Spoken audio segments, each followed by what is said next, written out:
Parlons des minéraux critiques et voie vers la prospérité, la paix et la sécurité en RDC. Il y avait eu un forum. There's a forum brought together US and Congolese official. Um, le forum a réuni des responsables américains et congolais, des dirigeants du secteur privé, des partenaires du développement. The central focus was Democratic Republic of Congo, the mineral resources and their role in the global energy transition.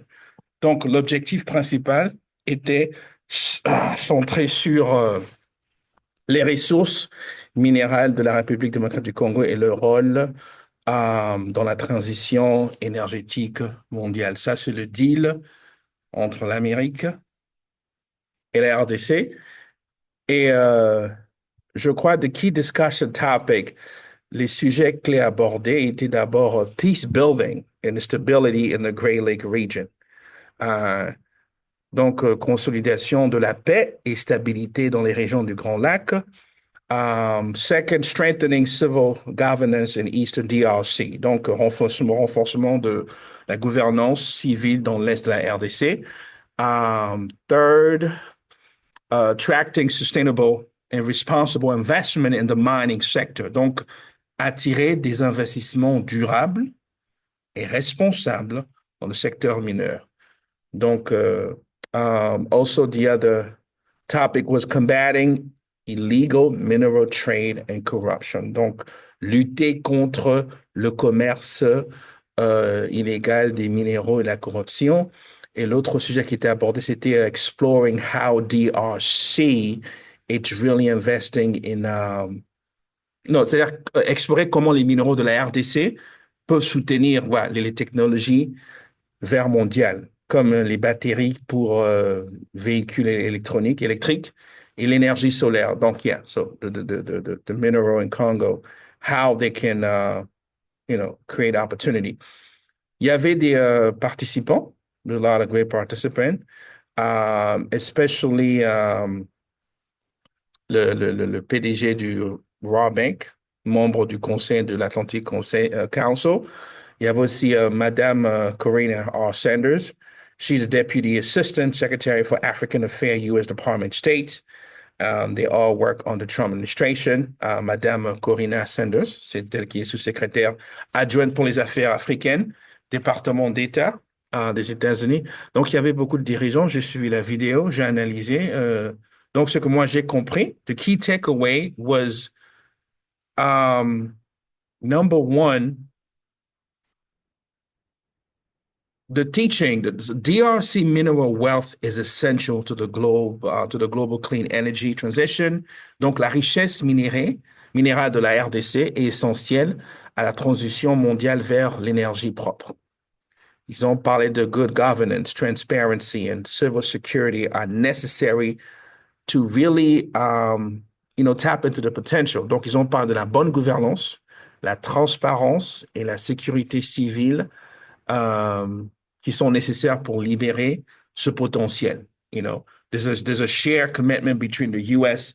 and DRC to ensure that mineral benefit both local population and global sustainability. Donc, il existe un engagement commun entre les États-Unis et la RDC pour que les minéraux profitent à la fois aux populations locales et la durabilité mondiale. They're also talking about, ils ont aussi parlé de stronger collaboration between government, company and civil society is the path forward. Donc, ils ont vraiment insisté qu'une collaboration renforcée entre les gouvernements, les entreprises et la société civile est la voie à suivre. Donc, la conclusion and conclusion, it is very crucial for President Tshisekedi and the Congolese government to safeguard this opportunity carefully and avoid any action, that could jeopardize the promising partnership for the DRC, prosperity and peace. Donc, il est vraiment crucial que notre honorable président Tshisekedi et le gouvernement congolais vraiment protègent cette opportunité avec soin et évite toute action pouvant compromettre ce partenariat promoteur pour la prospérité et la paix en RDC. Donc, vous pouvez suivre le documentaire sur YouTube. You can watch the full video. Je vais mettre le titre en bas. Ça s'est passé, it happened a couple of days ago. Donc, et pourquoi cela est important pour le Congo? Right? La RDC possède 60% des réserves mondiales du cobalt, on le connaît, nécessaires pour fabriquer des batteries, téléphones, voitures, électroniques. Tous les minéraux aident à construire tout ce que nous avons ici aux États-Unis. Donc, le président Tshisekedi, comme il a proposé un accord clair, la paix contre le développement. Donc, si les rebelles comme le M23 quittent les zones minières, allez, les entreprises américaines peuvent investir, créer des emplois et renforcer la stabilité. Donc, ce n'est plus seulement de l'aide. L'Amérique veut investir et collaborer en respectant les intérêts congolais. Ça, c'est clair au niveau de la Maison-Blanche et le président Trump. Au fait, un exemple, hein, comment un projet peut marcher. Je vous donne un exemple. Je suis à Boston ici, Américain consultant. Disons par exemple la technologie produit. Ici, vous avez c'est ce qui m'appelle ça. Bon, par exemple, une entreprise technologie de Boston veut produire des batteries durables. Grâce à mon accompagnement, elle peut collaborer avec un groupe de jeunes géologues congolais, par exemple dans le Haut-Katanga, c'est un exemple. Deuxièmement, créer une co-entreprise équitable, c'est-à-dire, exemple, 51% pour le Congo, 49% pour les États-Unis. Troisième point, employer et former localement. Quatrième point, assurer la transparence, partager des revenus et respect des normes environnementales. Le résultat peut être que l'entreprise américaine sécurise son approvisionnement, les Congolais deviennent copropriétaires, pas seulement travailleurs. Le gouvernement congolais touche des taxes et des redevances équitables et cela attire d'autres investisseurs sérieux. C'est juste un exemple parce que mon rôle en tant que consultant congolais américain basé à Boston, là je suis à mon bureau ici, on est en pleine ville, expert en stratégie et diplomatique économique. C'est ça mon expertise. Je suis migré ici à Boston depuis 1995, hein, donc je maintiens le français et l'anglais, le lingala, et je connais les deux cultures. Avec mon entreprise, donc j'ai créé un outil unique, le modèle artistique, psychologique et culturel pour faciliter les projets entre l'Afrique et les États-Unis. C'est un modèle très, très créatif et inventif. Donc, je propose une offre très clé. Basically, un service qui aide les entreprises américaines à comprendre le Congo et ses réalités. C'est très important. Deuxièmement, les entreprises congolaises à devenir partenaires égaux dans les projets miniers ou technologies.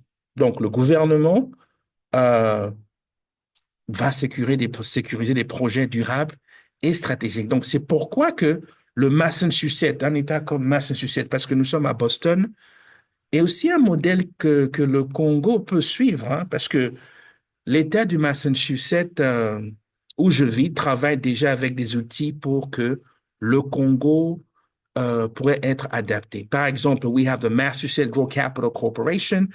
C'est sur le financement et formation pour les petites entreprises. C'est un modèle pour soutenir les jeunes entreprises congolais.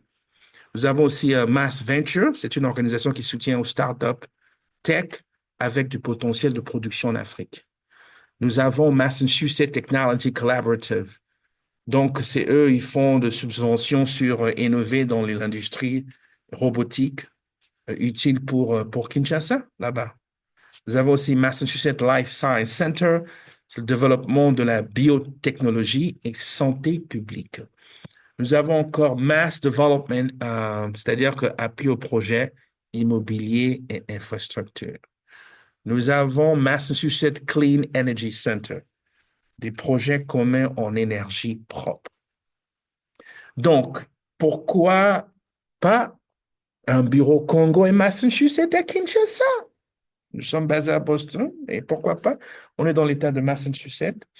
Donc, aussi une formation puissante et importante. On a besoin de beaucoup d'informations à Kinshasa. Donc, nous, on propose, on fait des masterclass professionnels et on se base, bon, comme par exemple, quand on dit formation, on fait la formation sur dynamisme économique et rayonnement international, c'est-à-dire avoir du module pratique, par exemple, module 1, l'intelligence culturelle et adaptabilité. Module 2, le réseautage et communication efficace, plutôt dire, avec les Américains. Résilience entrepreneuriale, ou bien l'opportunité des aides d'affaires sur le secteur santé, technologie, éducation, agriculture, la planification stratégique et gestion de projets. Donc, tous ces modules, l'objectif, c'est quoi? Créer une nouvelle génération de leaders, d'entrepreneurs, de décideurs capables de collaborer avec des partenaires américains et défendre les intérêts du Congo. Donc, en conclusion, le message du gouvernement congolais, notre président et Monsieur le Président, honorable décideur, dont nous sommes là, Congolais américains, on est beaucoup, on est là. Moi, je suis basé à Boston. Le temps est venu de transformer le potentiel en réalité. Le monde regarde vers le Congo. Le peuple congolais mérite des projets qui construisent l'avenir. Donc, en tant que Congolais américain, consultant, je suis prêt à mettre mes compétences, mes réseaux, mes connexions, mon savoir stratégique au service du pays. Ce partenariat avec les États-Unis ne doit pas être gaspillé, si je peux le dire. Soutenons, nous ensemble, des projets gagnant-gagnant, pilotés par des experts congolais américains comme nous, et travaillons avec les Congolais à Kinshasa, parce que, à la fin de l'histoire, le Congo ne doit pas être un intérêt d'exploitation, mais un acteur du changement mondial. Thank you. Peace. And this is Boston, Massachusetts, live. On est là. Kinshasa, USA, American Deal. Thank you.